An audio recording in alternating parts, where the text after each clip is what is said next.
মই প্ৰথমতে সাংবাদিকক মই ধন্যবাদ জনাইছো যে আমি এই বিপিএফ দলৰ ইমান 15 বছৰ ধৰি মই এটা আপোনাৰ আছিলো, আপোনাৰ বুথ কমিটিৰ সেক্ৰেটাৰী আছিলো, সম্পাদক।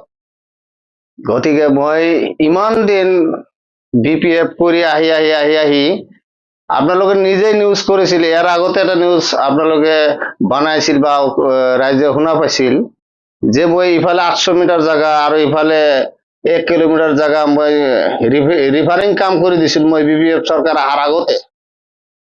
মই সেইকাৰণে মোৰ ইমান দুখ লাগিছে, এই যে আমাৰ যি এটা আমাৰ 6 মাহ হৈ গ'ল, আমাৰ হাগ্ৰামাৰ চৰকাৰ আহি গ'ল। হাগ্ৰামাৰ চৰকাৰ আহি যোৱাৰ পিছতে আমি কি পালো এতিয়ালৈকে? মই আমাৰ যিটো স্থানীয় যিটো MCL আছে, আমাৰ লগত MCL গাদ্দাৰি কৰি আছে। কোনো এটা কামত না এটা কিবা নেম্বৰত কাম দিছে, না এটা কোনো ৰাস্তাৰ কাম কৰিছে, কোনো খোজ খবৰ নাই। মই এটা ইমান কষ্ট কৰি, ইমান মেহনত কৰি, ইমান যুদ্ধ কৰি মই বিপিএফ চৰকাৰ নাহাৰ আগতে মই 1,71,000 টাকাৰ কাম কৰি মই ৰাইজক মই দিছো যে বোলে ৰাইজ চলাৰ কাৰণে সুবিধা কৰি দিছো মই।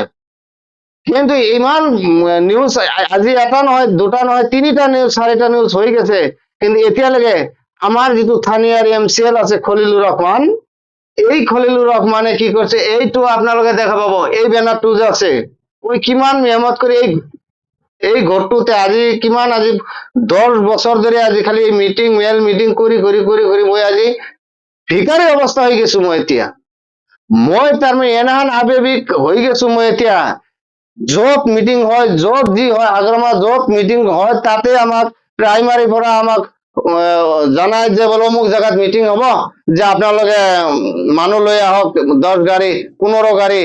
মই ইমান মেহনত কৰি ৰাইজৰ মানুহক বুজাই মই লৈ যাওঁ, কিন্তু আজি কি পালো? আজি চাওক, এই কেইদিনমান আগতে এটা IBS আহি গেছে, আমাৰ এই 1300 ভোটাৰ আছে আমাৰ 3টা গাঁৱত। 3টা গাঁৱৰ ভোটাৰৰ ভিতৰত এখনো হওয়া নাই, এখনো IBS দেওয়া নাই। আমি কি কৰিলো?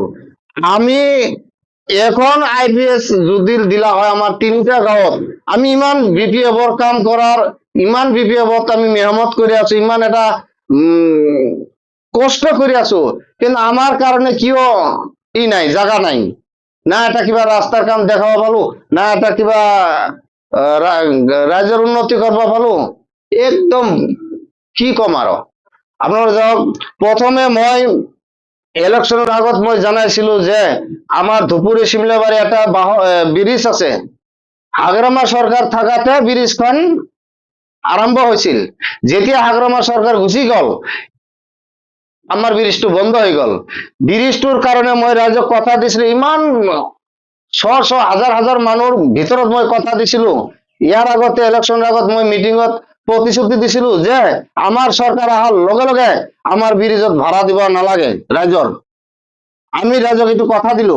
তাৰ পিছত 2 নম্বৰ মই প্ৰতিশ্ৰুতি দিছো যে আমাৰ এই ধুপুৰী চিমলাবাৰী 2টা ৰাস্তা আছে, অলপমান বৰষুণ পৰিলে মানুহ উঠিব যাব নোৱাৰে, ৰাস্তাত খোজ কাঢ়ব নোৱাৰে, ছোৱালী স্কুলত যাব নোৱাৰে। মই এইটো লৈ আমি কিমান নিউজ কৰিলো। গতিকে আজিলৈকে মই আমাৰ স্থানীয় যিটো MCL আছে, MCL মই গাঁৱত আনিব নোৱাৰিলো। মই এইটোৱে দুখ লাগছে যে আমি ইমান মেহনত কৰি, ইমান কষ্ট কৰি আমি MCL আমি জিকাই অনাৰ পিছত আমি MCL নিজে 2 দিন ফোন মাৰিছিলো, 2 দিন নহয়, কেইদিনমান তাৰ ঘৰতো গৈছিলো, আমাৰ MCL ঘৰত। আমাক নিজে কথা দিছিল, 2টা তাৰিখ দিছিল, মই নিজে ঘৰত আয়োজন কৰিছিলো মানুহ 4-5 জন লৈ, কিন্তু আমাৰ MCL কি কৰিলে? নাহিলে। আৰু কি কৈছা? নাহিলে যেতিয়া আমাৰ MCL স্থানীয় ৰাইজে কৈছে ধুপুৰী চিমলাবাৰীৰ মানুহ মোক দেখা পোৱা নাই নেকি, আপোনালোকে যে ইমান হেৰি কৰি আছে। মোৰ এইটোৱে বেছি দুখ লাগছে। আমাৰ কি এই যে যিটো আমাৰ 3টা গাঁও আছে, ইয়াত এটা ৰাজবংশী পাৰা, আমাৰ 3টা গাঁও আছে, 3টা গাঁৱৰ মানুহ কি ভোট দেয়া নাই নাকি? আমাৰ 1300 ভোটাৰ, 1300 ভিতৰত 693টা ভোট আমি কষ্ট করে দিছো। আমার কি করিল? আমাক এই খলিলুর রহমানে মিছা প্রতিশ্রুতি, মিছা কথা কই আমাক তার মানে এই ইমান এটা দিছে মই এইটো 22 তাৰিখে দিছো মই এইটো দলৰ হৈ তাৰ মানে ইমান দিন কাম কৰাৰ পিছত মই একদম তাৰ নিজকে ধৰি ৰাখিব পৰা নাই উপায় নাপায় মই তাৰ পিছত 22 তাৰিখে মই মিডিয়াৰ যোগেদি দেখা নাই আজি মিডিয়াৰ যোগেদি মই দিলো গতিকে মই এইটো এই যে আমার 22 তারিখে যে মই এইটো দিলো দেওয়ার পিছত আমার কেইটামান লিডারে মোক ফোন মারিছিল কেইটামান লিডারে ফোন মারার পিছত মই কৈছো ঠিক আছে মই 2 দিন বুঝিম যে আপনি কোনটো দলত জয়নিং কৰিছে মই অনুৰোধ জানাইছো মই জয়নিং কৰা নাই এতিয়ালৈকে মই 22 তাৰিখে এইটো প্লেচমেন্ট দেওয়াৰ পিছত মই এটা সিদ্ধান্ত লম আজি সিদ্ধান্ত নলম 10 তাৰিখৰ ভিতৰত মই জানাই আছো 3টা গাঁৱৰ মানুহ একেলগত বহি আমি আলাপ আলোচনা কৰি কোনটো দলত যা ভাল হয় কোনটো কাম কৰা ভাল হ'ব মই এইটো আপোনালোকক 10 তাৰিখে মই জনাম আমি আজিলৈকে একোই তাৰ মানে কোনো সুবিধা নাপাওঁ আমি আৰ যিজন ঘৰত চাকৰি আছে সেইজন ঘৰতে দুটাকে IPS দি দিছে তথ্য সহকাৰে আপোনালোকক মই 10 তাৰিখে জনাই আছো মই সব তথ্য ওলাই আছো আৰু মই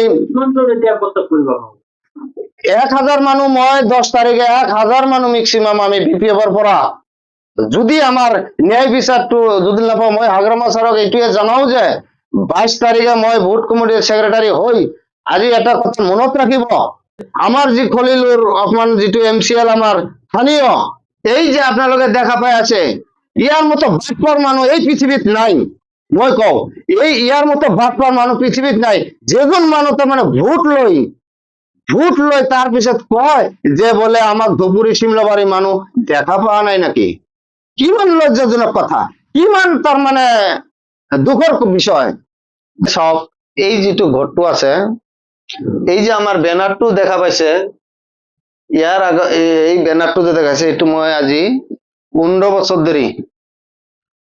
বছৰ ধৰি মই এই ঘৰটো BPF কাৰণ এই মনৰ পৰা অন্তৰৰ পৰা তাৰ মানে মই এই অফিসটো চলাই আছো তাৰ মানে আজিলৈকে কোনো দিন এই অফিস এই ঘৰটোৰ বিষয় যে এই ঘৰটো যে আমি BPF-ৰ এটা কিবা মিটিং হওক BPF-ৰ এটা কিবা মানুহ আহক পাৰ্টি আহক মানুহখিনি এতে আহিলে জুৰিয়াব পাৰে বহিব পাৰে মই দুটা আলাপ আলোচনা বা কথা পাতবা পাৰো কিন্তু আজিলৈকে এই অফিসৰ বিষয় মই কি কম আৰু ইমান কষ্ট কৰি মেহনত কৰি এই ঘৰটো বনাইছো মই বনাইখিনি আৰু ঘৰটো অফিসটো মই চলাই আছিলো গতিকে মই আৰ কি কম আৰু মই BPF ইমান ভাল পাওয়ার পিছত একো দেয়া নাই তার মানে একোই দেয়া নাই তার মানে কোনো মানুহ আহে এই যে সব বহার সিট বহিবা দেও আলোচনা হয় কথা বার্তা হয় BPF-ৰ বহুত দিন ধৰি মিটিং সিটিং বিলাক হৈ আছিল কিন্তু আজিলৈকে 1 টকা পইচা এই অফিসৰ কাৰণতো পোৱা নাই